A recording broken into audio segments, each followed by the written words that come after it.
I want to start off and just say happy holiday to all the Patriots. I want to specifically thank all of the men and women of the armed forces, and particularly, I would like to take this time to acknowledge the um, the dedication that black men um, have given to this country and its freedom. Even before this country was a country, during the Revolutionary War, Crispus Attucks was the first person to die in the name of what would be the United States uh, as a country.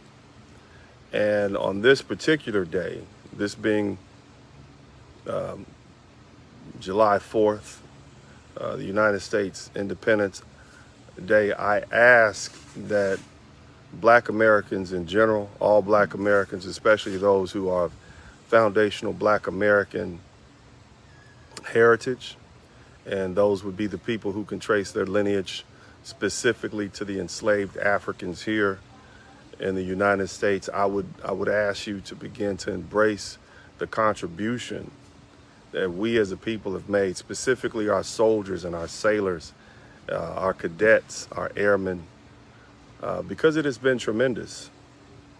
And, you know, whether it's the Revolutionary War, the Civil War, the War of 1812, World War I, World War II, Vietnam, Desert Storm 1, Iraq 1, 2, Afghanistan, and all the way up until the contribution that our Coast Guard is giving and constantly keeping our shores safe. I'm sorry, our ocean safe. I just want to thank you, and I don't think we do enough service of that. So, if you're a member of if you're a member of the armed forces, I want you to take the opportunity just to say, announce your branch. I think that's important, especially on a day like this. But this is nothing new for black people. Our patriotism has always been present, and it's been something that we overlook, and that we oftentimes, especially modern day blacks, take for granted. We have the privilege and benefit of the freedom that we have. And I'm talking about the freedom that our ancestors fought for, not just on the battlefield, but in the courtrooms.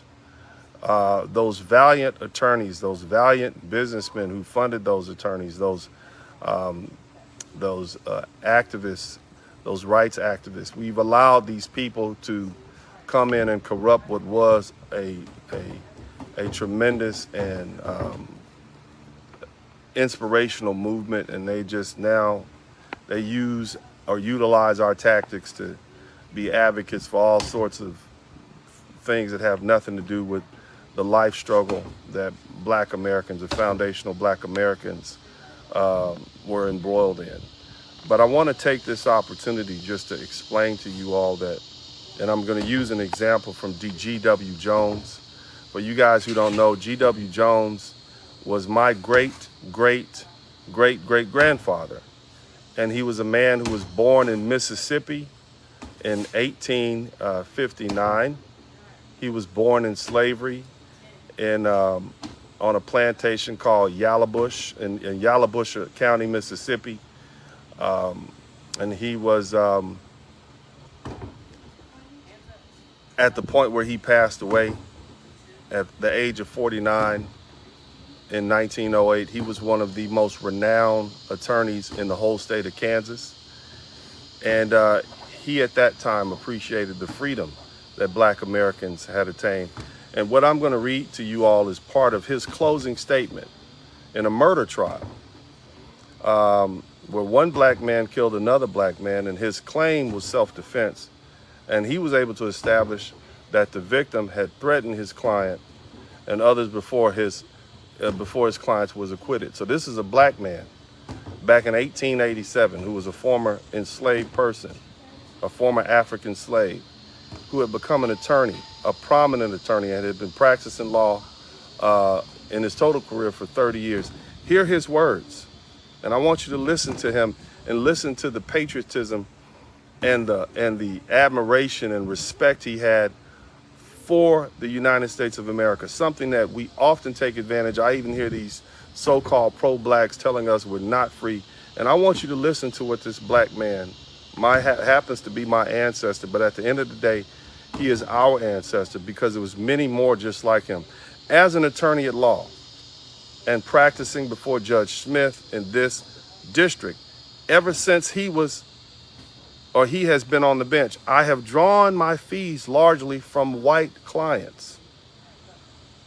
I am imbued with the idea that when a man stands before the bar of justice, it makes no difference what may be the color of his skin, whether he be African, Indian, Mongolian, or Anglo-Saxon. So self-respecting jury will consider these things in rendering a verdict. And I am persuaded that neither will you, gentlemen. In the streets of Boston in the Revolutionary War, the first blood shed was that of an African. At Petersburg and Richmond, with Sherman to the sea, with Grant at Appomattox in Indian wars upon the plains and Santiago in Cuba, the black men had fought for this country and had shed his blood in its defense. He is an American citizen, loyal and patriotic, and asks only fair play and simple justice before the law. That's G.W. Jones. And there's so much said about this man.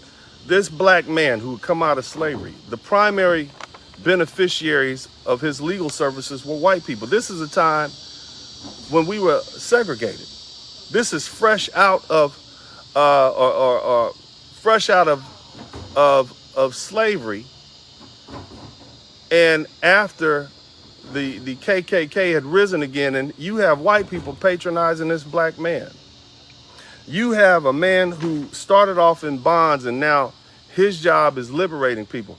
And I want black people in general, I want you brothers specifically to realize, don't fall into these shenanigans. Don't listen to these so-called pro-blacks that will swear up and down that, you know, the United States is the worst place ever. We built this country. We brought it from where it was. We are always at the forefront of pushing this country to manifest the liberties and freedoms that it promised to all men. We fought, we died in all of the major wars and the minor wars in this country. We are as patriotic, if not more patriotic, than any other person that has been in this country. And you black men, number one, you need to applaud yourself.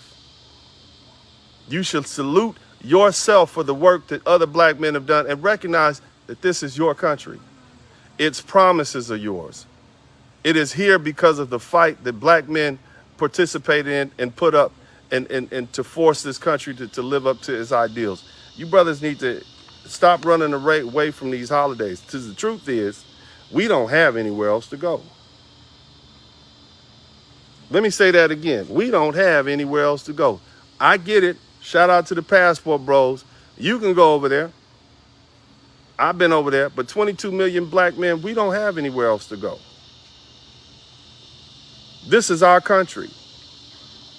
Not because we originated here like a lot of these so-called pretendians would have you believe, but because we helped build this country through blood, sweat, tears, bullets, bombs, broken bones, cut tendons, and sinew, our backs, our labor, our mental capacity to help build this kind, not just on the physical level, but on the intellectual level. And we have all the rights that everybody else has. And you brothers need to start demanding that and stop allowing yourselves to consider yourself second and third hand citizens. You are going to be how you let people treat you. If you start taking claim of this country and saying, hey, this is our country, we have a stake in it, we have a right in it. On top of that, there's nowhere else we're going to go. We're not going back to Africa. The Africans don't want you. Go ask them if they want 22 million black Americans, men, to come over there. They're going to say no. They might take a few of the rich ones and the successful women, but they don't want all of us. And they damn sure don't want black women coming over there. They'll let you know that off top. They don't even want to date them when they come over here for the most part. And they don't feel that much better about black American men. So we're in the same boat. So as far as the collective, all 45 some odd million of us, we have nowhere else to go. On top of that, we don't need to go anywhere else. Everybody else wants to come here. So it's our job to be the patriots that our ancestors wanted us to be and push this country forward. The issues that you have with the United States, whether it be family law, whether it be civil rights, whatever you have, these are issues that can be handled with the stroke of a pen. These are legal issues. You don't like the way the family law court system, have the laws rewritten.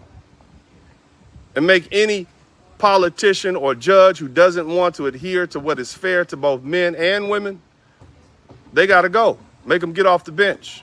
Make them lose their governorship, their congressional position. That's how you deal with that. That's easy.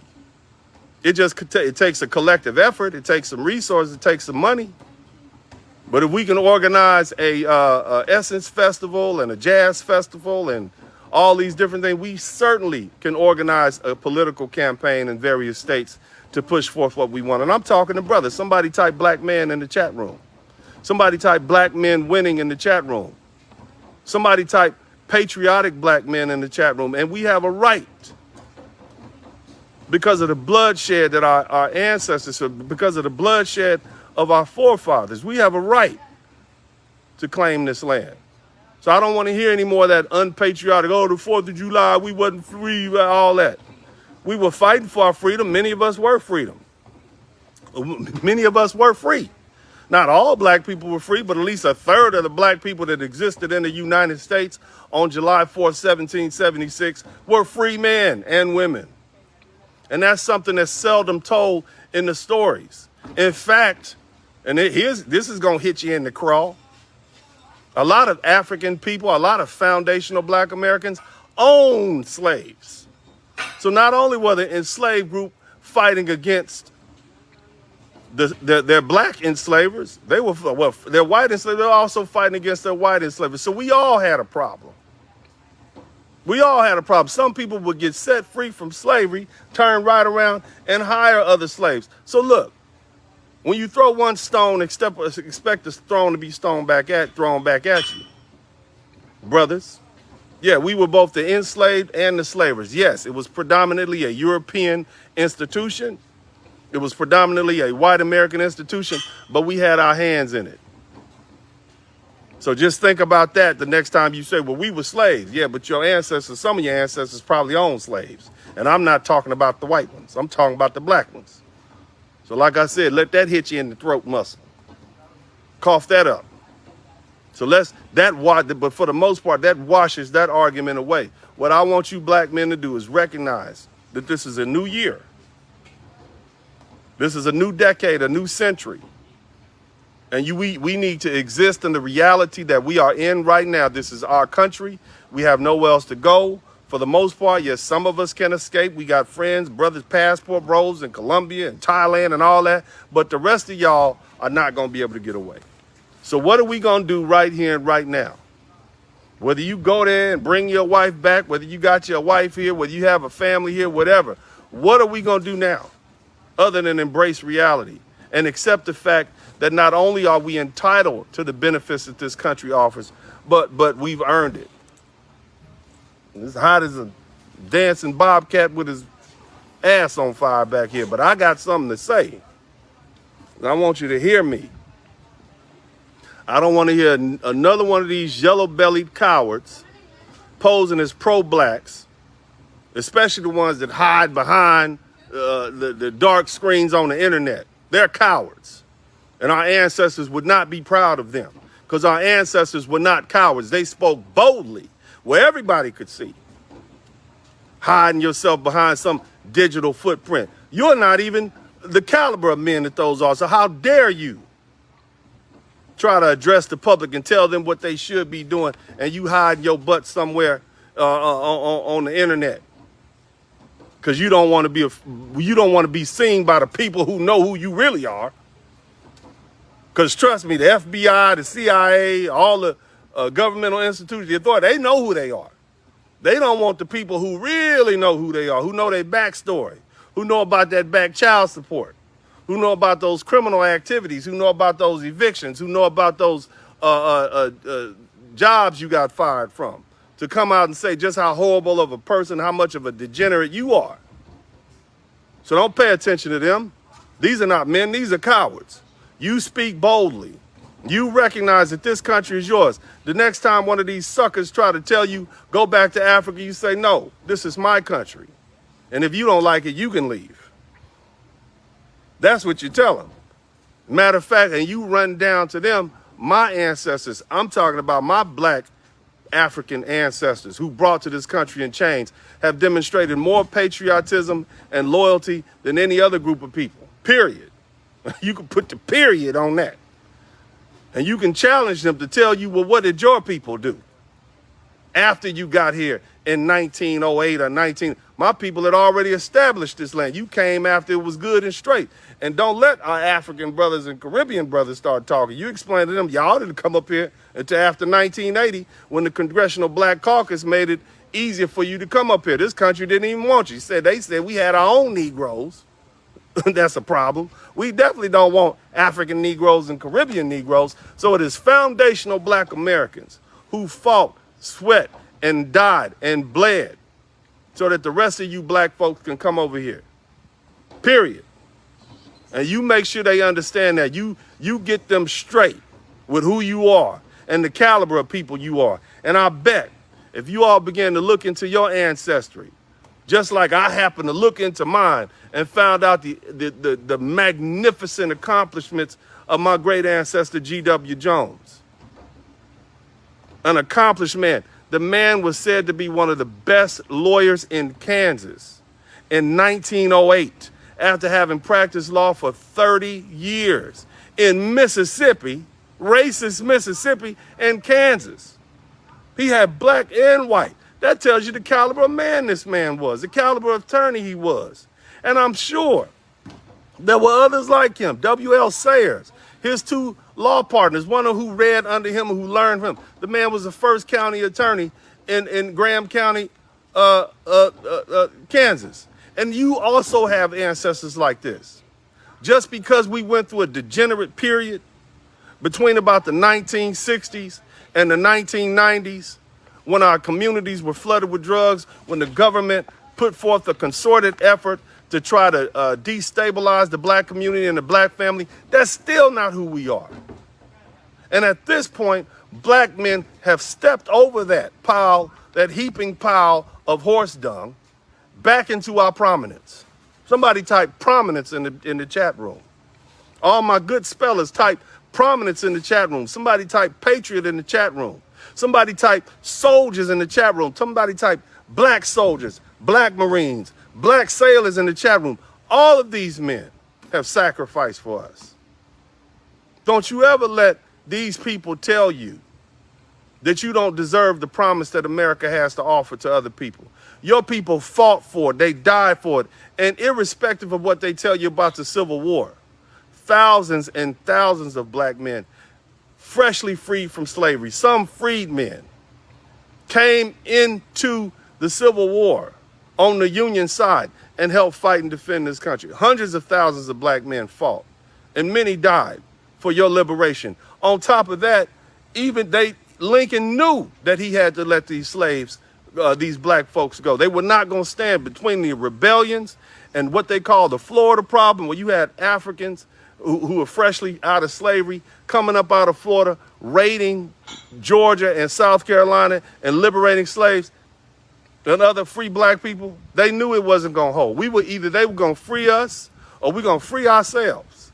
But it was going to happen. Whether it was the uprising in the Caribbean that ran all those people, those white enslavers, to South Carolina and North Carolina, they had to get out the Caribbean. And then they came to North Carolina and South and said, we can't have no more Africans coming from Africa. We gonna cut that off. We just gonna have homemade, homebred slaves. And that's where the slave breeding populations came up. Nevertheless, there's something in us that demands freedom like any other man. We demand freedom. We are born knowing that we are supposed to be able to walk this earth free and clear because we are the children of the Most High God. And no matter what our circumstances, Every organism desires freedom. Every human being desires freedom. And on top of that, we fought for it. So you remember that on this day when you have all these haters telling you not to be patriotic, to try to trick you into hating this country, the only place you really have to live. That's like hating your own body. This is where you got to live in your body and you hate it. You have to live in a country and then you got people training you to hate it. That's a horrible existence. When in all rights and if you really just look at it, we should not only love this country and appreciate it, but recognize how much our ancestors sacrificed for us. And if nothing else, honor your ancestors for the sacrifice they made, because they fought for you. I can only imagine what my great-great-great-great-grandfather had to do with as a black lawyer who became a lawyer in 1877. I can only imagine the racism he had to deal after Reconstruction was over. I can only imagine that. So it's incumbent upon me and all of us as black folks to honor their legacy. Shout out to all the Patriots. Shout out to all the soldiers, the Marines.